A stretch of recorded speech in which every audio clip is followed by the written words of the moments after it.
era muito famoso no Brasil nos anos 20, 30, e também, poucos anos depois que ele faleceu, o Chico alegadamente escreveu por ele.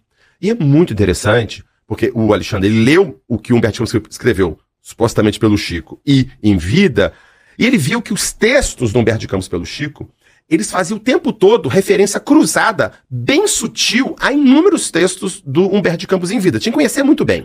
A obra profundamente. E tinha um outro detalhe pior.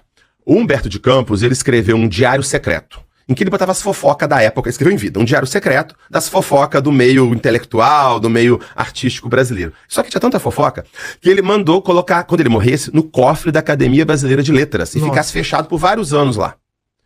Depois, décadas depois, esse diário veio a público. E há textos do Chico, alegadamente do Humberto de Campos, que fazem claramente referência a coisas que estão nesse diário secreto, que era secreto, que estava no cofre. Então, esse é um exemplo de fenômeno que chama muito a atenção. Sobre o Chico. Outro aspecto do Chico chama atenção. Essa foi uma outra pesquisa que foi publicada por colegas nossos de Juiz de Fora, mas numa revista internacional.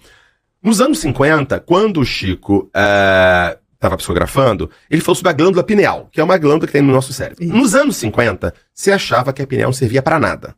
Nem o hormônio, a melatonina, se tinha descoberto ainda. Não sabia de nada. A pineal não servia para nada. Mas neste livro, alegadamente por um médico, André Luiz, médico desencarnado pelo Chico, ele começa a falar que a pineal tem uma série de funções, uma função endócrina, uma função reprodutiva, começa a falar várias funções da pineal, como é que ela funciona. E aí esse artigo que foi publicado há poucos anos, ele compara o que se sabia sobre a pineal à época que foi que o Chico escreveu nos anos 50, não sabia quase nada. E o que se sabe hoje? Então, aquilo que está na psicografia fala o que se sabe da pineal hoje, mas não se sabia naquela época.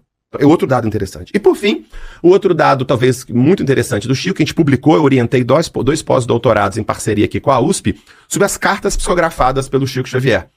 O Chico psicografava cartas, alegadamente, de pessoas falecidas para os seus parentes. Isso. E nós fizemos, então, uma investigação nessas cartas para ver que nível de informação precisa tinha e qual a possibilidade do Chico ter acesso a essas informações. Nós publicamos também em revistas internacionais esses resultados, mostrando que, de um modo geral, essas cartas tinham informações muito precisas e boa parte delas extremamente improvável que o Chico tivesse acesso a essas algumas informações, nem, por exemplo, a própria família. A famílias que foi lá no Chico sabia. Depois eles foram investigar nome de pessoas, fatos, etc. e tal. E constataram que o que estava na carta era real.